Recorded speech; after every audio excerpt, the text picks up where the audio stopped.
Quantum apocalypse or marketing? Every new technology creates two kinds of sellers. One sells the end of the world. The other sells permission to ignore it. Quantum computing has both. One side says, cryptography is finished. Bitcoin is finished. Banks are finished. National security is finished. Every secret will open. The other side says, nothing will happen for decades. It is all research theater. Quantum computers are toys. Do not worry. Do nothing. Both sides sound confident. Both sides are incomplete. The real world is less dramatic and more dangerous. Quantum risk is not an apocalypse button. It is a migration clock. Hashtag the doomer story. The doomer story is easy to understand. Modern public key cryptography protects the digital world. RSA. Elliptic curves. Key exchange. Digital signatures. Certificates. Software updates. Wallets. Messaging. Banks.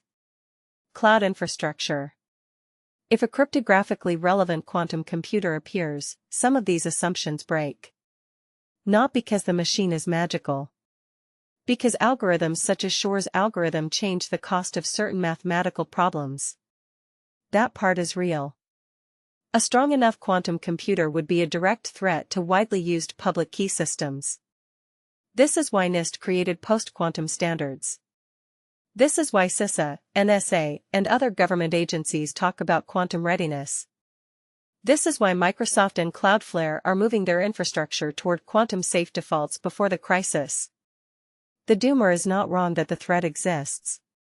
The doomer is wrong when he turns uncertainty into a countdown timer. Hashtag the bloomer story. The bloomer story is also easy to understand. Today's quantum computers are still noisy. They do not have enough stable logical qubits. They do not have enough corrected gates. They cannot run large cryptographic attacks against real-world systems. Every serious engineer knows the gap. Physical qubits are fragile. Logical qubits are expensive. Error correction requires overhead. Real-time decoding is hard. Scaling is brutal. So the bloomer says, relax. This is decades away. The hype is marketing. The bloomer is not wrong that today's machines are not enough. The bloomer is wrong when he treats future migration as a future task. Because the data is being collected today. The infrastructure is deployed today. The devices are being sold today. The certificates, wallets, chips, contracts and archives that must survive tomorrow are already being created now. Hashtag Q-Day is not one day. People like the phrase Q-Day. The day quantum computers break current cryptography. It sounds cinematic. One morning the internet wakes up and the old locks stop working. But infrastructure rarely fails like a movie. The more realistic picture is uneven. Some systems migrate early. Some migrate late. Some cannot migrate. Some vendors disappear. Some embedded devices remain in the field for 20 years. Some archives are stolen before the attacker can read them. Some blockchain addresses expose public keys long before users understand the risk. Some companies buy a quantum-safe badge while their internal inventory is still a mess. So Q-Day is not only a calendar date. It is a distribution of failures. Different systems. Different data lifetimes. Different attackers. Different migration speeds. Different levels of denial. The apocalypse will not arrive equally for everyone. That is exactly why it is dangerous. Hashtag the marketing layer. Quantum fear is useful for marketing. It sells consulting. It sells audits. It sells new hardware. It sells cloud products. It sells tokens. It sells government budgets. It sells urgency. And urgency can be abused. If someone tells you that quantum computers will destroy everything next year, ask for the engineering path. How many logical qubits? What logical error rate? How many corrected gates? What algorithm? What runtime? What target system? What evidence? If those answers are vague, you are not looking at risk analysis. You are looking at fear packaging. But the opposite marketing also exists. Comfort is also a product. If someone tells you that quantum risk is irrelevant because today's machines cannot break RSA, ask a different question. How long must the data remain secret? How long will migration take? How many systems use vulnerable cryptography? Who owns the old devices? Can the protocol rotate keys? Can the organization even find all its cryptographic dependencies? If those answers are vague, you are not looking at realism. You are looking at delay packaging. #why 2029 matters. The number 2029 appears more and more often. Not as the day the world ends. As a planning horizon. Cloudflare has described a roadmap toward full post-quantum security by 2029.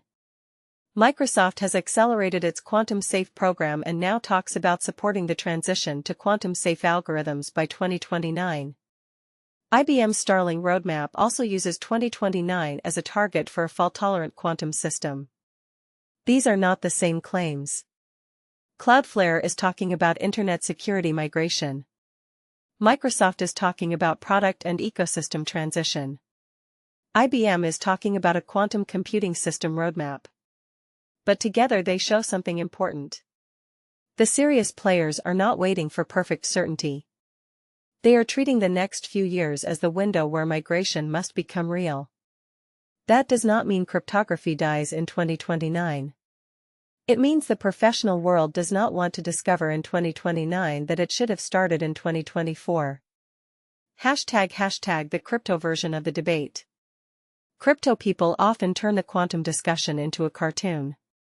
One side says, quantum computers will destroy Bitcoin. The other says, Bitcoin will simply upgrade. Again, both answers are too flat. Blockchains are not one thing. There are signatures, wallets, old addresses, inactive coins, bridges, custody systems, multi-sig setups, hardware wallets, smart contracts, governance processes, exchange infrastructure. The question is not, will crypto survive? The question is, which parts can migrate cleanly, and which parts are frozen in old assumptions? An active user can rotate keys. A dead address cannot. A flexible protocol can upgrade. A rigid contract may not. A serious custodian can plan. A careless one will wait for headlines. Quantum risk does not treat all crypto assets equally. It separates living systems from abandoned systems. #the real position. The mature position is neither panic nor sleep. Panic turns engineering into theater. Sleep turns future risk into present negligence. The correct position is disciplined migration. Inventory your cryptography. Know what must stay secret for years. Know which systems depend on RSA or elliptic curves. Know which devices cannot be updated. Know which vendors have a post-quantum plan. Know which protocols can rotate. Test hybrid modes. Track standards. Avoid miracle claims. Avoid comfort claims. Prepare before certainty arrives. Because when certainty arrives, it is usually too late to start. #the main conclusion. Quantum apocalypse is too simple. Quantum marketing is too cynical. The real story is harder. We are entering a period where cryptographic trust must become upgradable. Not eternal. Upgradable. Not panic. Migration. Not a countdown to the end of the internet. A countdown to technical debt becoming visible. The people who scream may be selling fear. The people who laugh may be selling delay. The builders should do neither. They should read the clock. They should replace the locks. And they should remember. The future rarely arrives as apocalypse. It arrives as maintenance that should have started earlier.